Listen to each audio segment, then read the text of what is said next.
here in Covent Garden Vegetable Market. It's obviously very difficult to hear us because we've got this huge refrigeration unit behind. We're with John from Personal Catering and Marcus, and we come to look at some of the best produce in London today. I think one of the most exciting items so far are the strawberries. We're having lots of problems with strawberries at the moment. They're very tasteless, and here is the only place to get the best strawberries from. John, strawberries are from? America. These ones are American, from Florida. And so they've got flavour, and they look nice. The English and the Belgian are all too pale and too white, very anemic. There's a lovely shine to them. Yeah, their shelf life's good, and they always look nice for the show. Sure. Or whatever. And how long will they last in your fridge for now? 3-4 days? No, 2. Two days. Turn them over on a daily basis, best we can. They're all gone out on a day. Do you mind if I taste one? No, They look go on, that delicious. go on, please. Put it on my bill. Yeah. Marcus, you want to taste one? No problem. They're so tasty. Yeah. So delicious. Something that looks so big. And the juice as well. Normally, the bigger they are, the more tasty they become, but they're so tasty. The English and Belgium are lovely looking. So we take them out of the fridge. Once they get in the kitchen, they're boom, they're gone. Is the English finished now? No, they're still here, but they're not. We got English, but they're just not tasting well. Very, very good indeed. They're the only strawberries for basically 12 months of the year. Really? That's where you go. Perfect for the drying. Drying, yeah, that's right. Sometimes we slice them into thin slices and then we dry them through the evening. I think I showed you when you came to dinner that time. And what happens, as they dry, the sugar comes out the straw and it forms this beautiful film of glass around the outside, so it's transparent. It concentrates the flavour so much. Yeah. Concentrates. You're drawing the moisture through. Yeah. Brilliant with the creme brulee. Delicious. I actually feel like a cockatoo stuck in my cage, feeding these wonderful dried slices of mango through the cage in order to feed the budgie. This has become quite a hallmark in my style, and the interesting garnishes we have for several puddings. Starting off here with beautiful slices of mango, which have been sliced very, very thinly, run through a very fine, light stock syrup, placed on a tray and dried in the oven overnight on the pilot light. We've had a hot plate specially designed which is convected with air, and so air's thrown throughout this hot plate, circling around the fruit, laid on top of a plastic tray, and these things are dried for about 12 to 14 hours, and this beautiful, tight, crisp shell that doesn't allow any of the flavour to escape. I like to change and vary the different garnishes. This is a beautiful banana. As you can see, this very, very fine film of sugar, which is it's natural sugar, which has been extracted in the drying process. And this is wonderful frosted glass edge right on the sort of lip of the banana. This is used to garnish the tureen of fresh fruit with banana and passion fruit sorbet. Sometimes we put them back in the oven for 30 seconds, bend them round poles and get these beautiful curled banana shapes. Let me just put it on here, for instance, and just show you. Once you lay these on the heat, they'll start to soften, and then once they become soft, they almost start to melt, and then they become very loose. So, look, we can go very, very carefully round, bend round, and then just create these beautiful banana curls, which will actually stay upright. And so all these wonderful shapes and sizes can be done almost to order, but that is a stunning little curl, just to sit on top of the sorbet and add that little finishing touch to the garnish.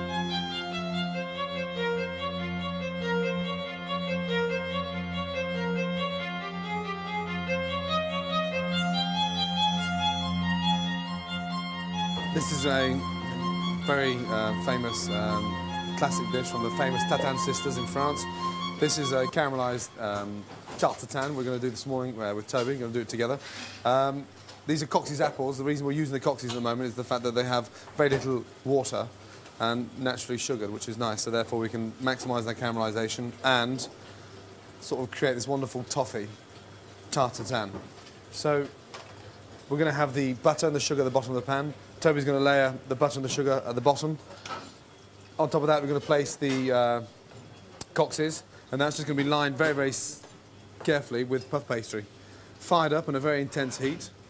And that's important, Toby, to get it intense, isn't it? To be very, very hot. Very, very important. If we start off with a mediocre heat, then what will happen, it will just boil the apples and it will create this horrible, soggy, stodgy apple pie. And we don't want that. We want a nice caramelised, beautifully glazed tarte tatin. So Toby's just sprinkling the sugar now on top of the butter. And then just placing it throughout. And then you're going to sit the Coxey's apples, which have been peeled, cut into quarters, and the seeds removed. So we're just basting ourselves now around like a small, almost flower petal. And then just very carefully pushing down on the apples slightly. Now you're going to put the pastry on. That's right. And the important part about this, of course, is sticking the pastry underneath the apples. So as we form this almost glove formation, so we lift up the apple, tuck the pastry underneath. Again, each quarter, lift up the apple. Toby's very good at this because he's got ladies' fingers. They're very small, and it'll be very difficult for myself or Mark to sort of get in there because we have big, thick shovels, and Toby's got little ladies' fingers, which is perfect for him. That's why Toby's doing it. Because Toby's not really a pastry chef; he's a sort of talented chef on his own right. Is that right, Hatton? You can see Toby's made a hole in the centre of the pastry, and that's to let off the condensation and the steam. If we didn't have that there, then it would cause the pastry to go soggy, therefore prevent it from becoming cooked, because this has to be caramelised, and throughout the caramelisation, the inside of the pastry has to cook, otherwise, obviously, it's going to come out raw. So now it's going to go into the centre of the stove at a very fierce, intense heat. And then we'll have the butter and the sugar caramelising, the natural sugar coming out of the apples. It's going to start cooking the pastry, and we need this intense heat to fire up to begin with.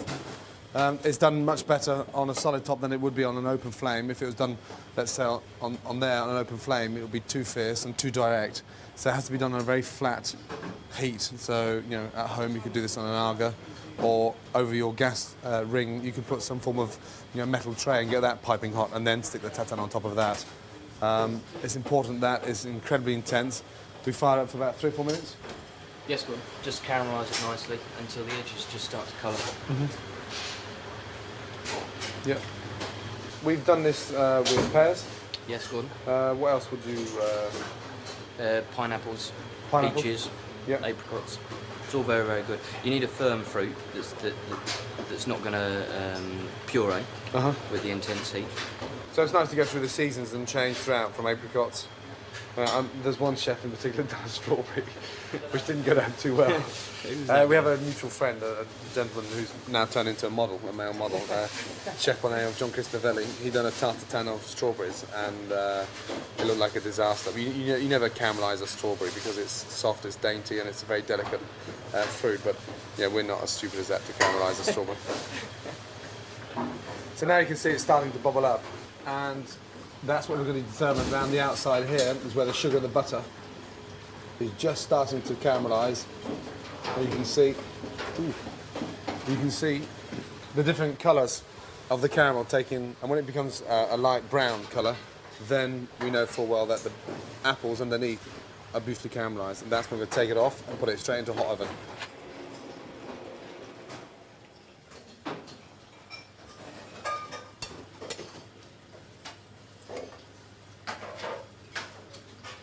Beautiful. Very, very nice. The most important part around here, as you can see what Toby done by tucking the apples underneath the pastry, is caramelised. This is nice and croustillant. Caramelised pastry, which has been toffeed. And we've still got texture. That's very hot now, be careful. Still got texture of the apples. It's beautifully coloured. They haven't boiled. And this is encased in this wonderful pastry. And that part there is my favourite. So we serve this in the dining room for 2. We cut it in half. We serve it with some, at the moment, Toby, I think it's caramel ice cream.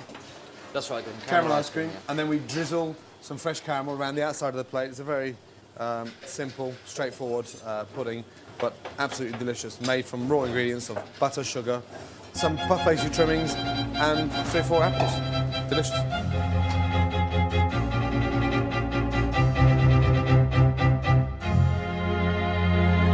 Roast Barbary duck with glazed peaches. Interesting combination to have fruit combined with the very earthy, meaty, textured duck. The peaches are going to be glazed with some honey and Chinese spice, sautéed off in a non-stick pan. The duck is going to be caramelized on its skin, and that's going to be slowly roasted on top of the stove. Garnishing underneath that, we have a very interesting garnish called a celeriac fondant. Sometimes when you see these vegetables, you don't really know quite what to do with them, and it's just a really nice flat slice of celeriac put into a pan, caramelized with butter, and then moistened with chicken stock. And prior to what we call firing these things up, we need to place slices of butter, normal unsalted butter, sliced very, very thinly, into a pan, like so. Just push down into the pan. From there, generously season the butter, and then the celeriac, push down into the butter,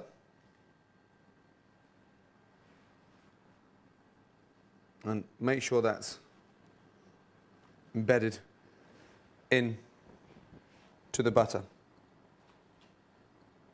It's important at this stage to have a very hot heat to start what we call blasting the celeriac by colouring it. A nice season on top.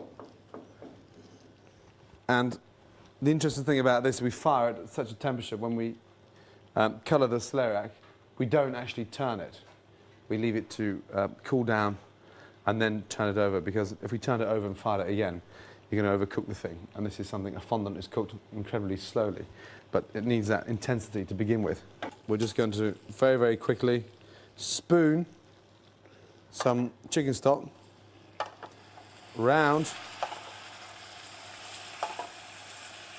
the fondant, and that stock will be absorbed through the celeriac. So when we cut the celeriac, we've got this beautiful intensity of flavour, this butter and this light chicken stock. So just move that to the side, and we leave that like that to continue cooling down in that stock for 10 to 15 minutes. Barbary duck breast, it's an incredibly tender duck. It's important for me personally to serve it pink. We're going to start roasting it off in a non-stick pan, beautifully seasoned. Generous on the season, because we're going to lose 90% of the seasoning throughout the cooking, both sides, especially the skin. Well season that with salt, because we want to extract the moisture from that fat to caramelize it. Duck, as you know, into the pan, skin side down, hot pan, nicely smoking, and 75% of the cooking process of this duck should always take place on the skin. It has such a wonderful thick layer of skin that allows the duck to render. It allows the duck to become textured. And if we don't cook it on that skin, then how on earth can we expect to impart all this wonderful fat on the outside to make the duck soft and succulent? Seal it, both sides. And don't be scared to colour the skin, because halfway through the cooking process, we're going to baste that particular skin with some brown sugar, some honey, and some Chinese spice, just to give it this beautiful aroma, to give it a nice kick, and to add some form of excitement to the duck. So, around like so. At this stage, I'm going to now start putting some more butter in there. I'm going to season again the duck with a very fine Chinese spice. Next to that, I'm going to season it with some brown sugar, because what I'm looking to do is to create this wonderful syrup to cook this duck in, so we can continue basting and getting this wonderful sweet textured meat. Turn it over, roll it. Keep the temperature nice and hot, so make sure it doesn't start burning. Once the 5 spice and the sugar have started to caramelise,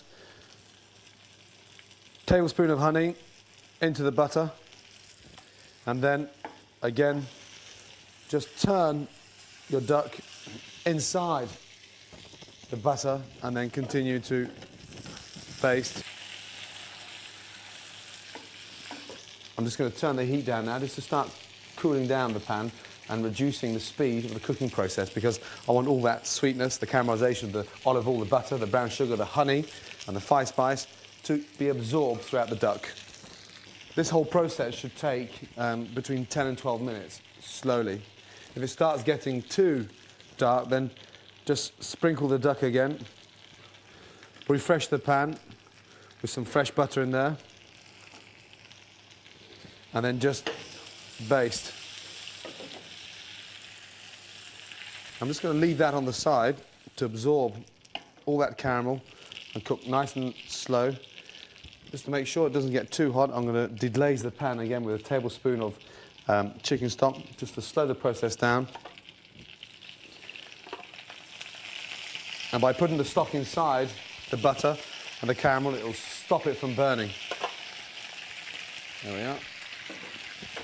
Okay, the glazed peaches. I have the yellow peaches that have been cut, stones removed. I'm going to season them with brown sugar very generously. I'm going to salt and pepper them.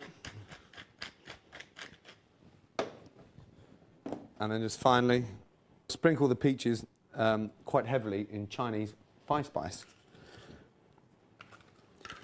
Again, olive oil, very hot.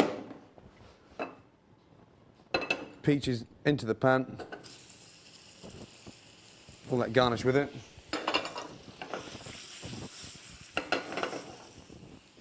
Colour the peaches nicely. When you're using peaches of this standard, make sure they're quite firm. Don't get them too ripe, because the minute they hit the pan and they're ripe, they're going to become a puree, and we want to just colour them. And by colouring them, as you can see, we're actually glazing peach at the same time. So